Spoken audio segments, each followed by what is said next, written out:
It's time to start painting the black coach. But it's not going to be a black coach.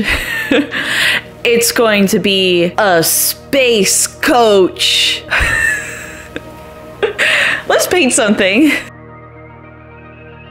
Like I've done with all the others, I'm going to start out first by airbrushing everything in that bluish color that I've been doing for all the others, and then do the gradient down to the darker purple. I have a pretty common motif through all of them. Their like arms are more of this like bluish color, and all of their weapons have been steel with these sort of like bronze either hilts or highlights or pieces like that, so I'm definitely going to stick with that. But the main thing I'm concerned with painting are these horses. What am I going to do with them? How are they going to look? I don't know. And it's been so long me going back and forth with this that I think I just have to start going and start painting. It'll come to me as I go. So let's paint.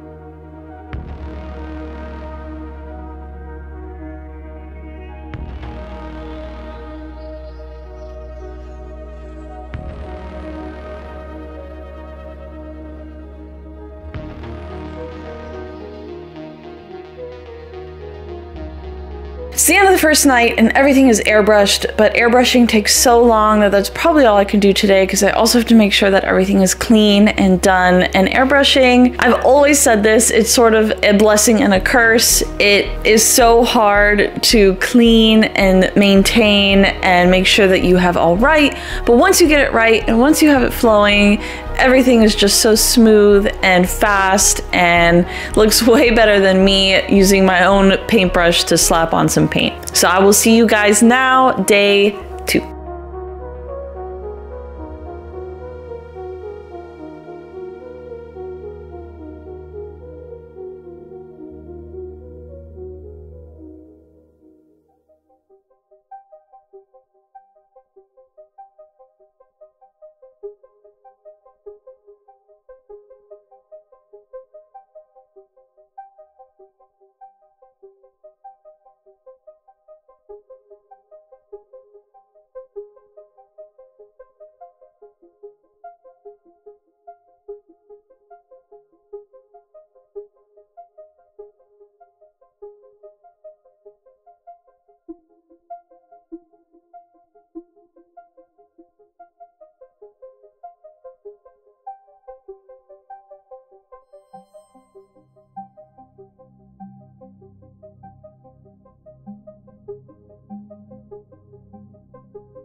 It's the next day, and I've decided to focus more on the actual ghost models than the carriage or the horses. I think those are a pretty big task, and I already know what to do with the ghosts, so it should be pretty straightforward. Doing their arm colors, doing their weapons, and any sort of extra thing they have, like their hats, helmets, things, or say a book or a cup or whatever they're holding. It's taking me some time. I've been feeling like I've been painting these same models over and over and over, and it's hard to focus. I have such a hard time focusing on things like that. Like I always prefer, as I've said, these bigger models because my brain just can't keep doing the same thing over and over. It's something that I either need to work through or just find a new way to do it where I like jump around and try different things. But I'm getting close to my limit, but we're gonna keep pushing through and finishing these models so that way I can start doing the big set pieces like the actual carriage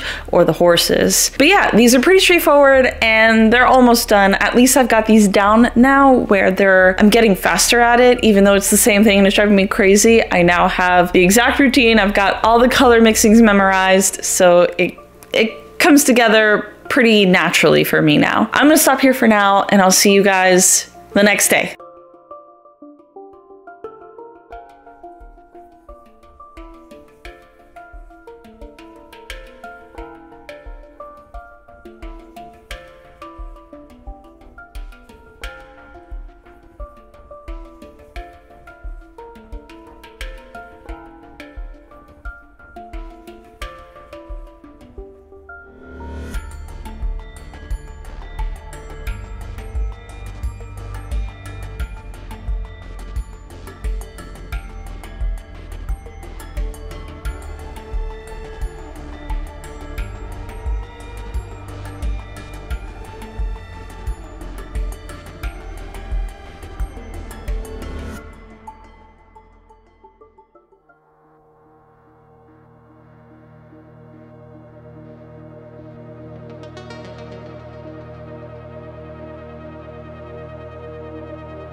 I don't know about you guys, but I think the horses look so cool with the bone against the starry night. I think it really gives it a really cool contrast and it looks really good. I wasn't sure what to do with their like hooves, so I just did a slightly different wash because I don't really know what horse hoof colors are. I guess I could have looked it up. I probably should have looked it up, but they're just gonna be a bone color as well because they're dead, right? Probably. And I really had no idea what those big things were on their head. I thought that they were like helmets or like attached to their mouthpiece or whatever, but they could have also just been like flesh and bone. I don't know. I painted them copper and steel sort of to match all the weaponry of the other ghosts. So we're just gonna do that and hope that it was okay. You guys let me know what you think those parts are because I don't know. And now that we've got that done and the wood of them done, I think these guys are done for now and it is time to do the final pieces of the carriage. Mainly these wheels that I completely forgot about for a little bit, but we're gonna do them tomorrow or the next time that I get to paint. Life has been a lot, but I'm really trying to stay positive and really enjoy when I paint because I don't want painting to feel like a burden or a chore. I want it to feel like something that I get really excited to do every time I do it. And I feel like, I don't know if you can tell in the energy these last few days, but I'm really starting to feel that again. So I'm trying to just bring that forward and bring you with me and keep staying motivated to paint or do whatever hobby that you enjoy. Let's finish up this carriage. I've got the wheels, I've got the lanterns, and then we can glue everything together. Hopefully it'll stay together in one piece.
And here he is, all complete. And I absolutely love him. I think it's just the perfect blend of like their ethereal spaced ghost look with something that's more grounded with the carriage, like as if this carriage is being pulled through some sort of space-time phenomena or warp or something like that. I think it came out so good. There are a few things that I didn't realize until after I glued them all together.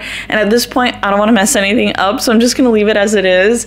Mainly that the little pieces that looked a little weird on the ghosts were actually connected to the coffin thing. And it was supposed to be wood instead of space. There's these really weird squares that are just space. It's hard to tell from certain angles, so I'm sure it's fine. I also ended up making the lanterns this sort of like rich blue color. Not quite the same color as the dark blue of the space, but to make it seem that sort of like, I don't know, I feel like a rich blue is sort of what I ended up going through with this whole theme. Like Lady Olenna, I think her name is sort of that color because she ended up being a little bit brighter. I really like the blue color. I tried doing glazing for my first time. I mean, maybe I've done glazing techniques before, but I feel like this time I really focused on it being like glazing, so that way it looked like the light was being reflected onto the wood without me having to pull out my airbrush, because I feel like that would have taken way too much time for the amount of stuff that I had to do. I think it worked out pretty well. You can kind of tell that there's that blue glowing off of it. Obviously, it would have been better with an airbrush, but only one way to improve, and that's to keep doing it. So hopefully I'll be a super blender, glazer, highlighter person one day. I'm really happy with how it turned out. I can't wait to see all these guys on the field soon. I know there's a new version coming out of Age of Sigmar and the Nighthaunts and things like that really soon. I'll be honest, I haven't played Age of Sigmar yet. I've only ever played 40k, but I have a really good friend, No Paint No Gains, you should check out his channel, who is super into Age of Sigmar and is going to teach me, and we're going to play really soon. So the goal is to get all my Nighthaunts done before we all get together and do our little Age of Sigmar tournament. Wish me luck. I'm really hoping to not have any gray on that battlefield, but you know, we'll see. Thank you guys so much for being on this sort of space journey with me. I am almost done with them. I plan to do a little bit of a break because I have some really cool sort of friend community challenge that we're doing together, where we're going to paint this model that we all got together, and I'm really excited to show you guys what it is and sort of paint her. I think she's gonna look, I think everyone's stuff is gonna look really good, but I'm really excited to do the colors that I've been thinking of in my head. Please like, comment, subscribe, and all your support is really the only reason that I can continue doing this and making stuff for you guys. You all really motivate me to keep painting no matter how much time I have to do it. So until next time, guys, bye.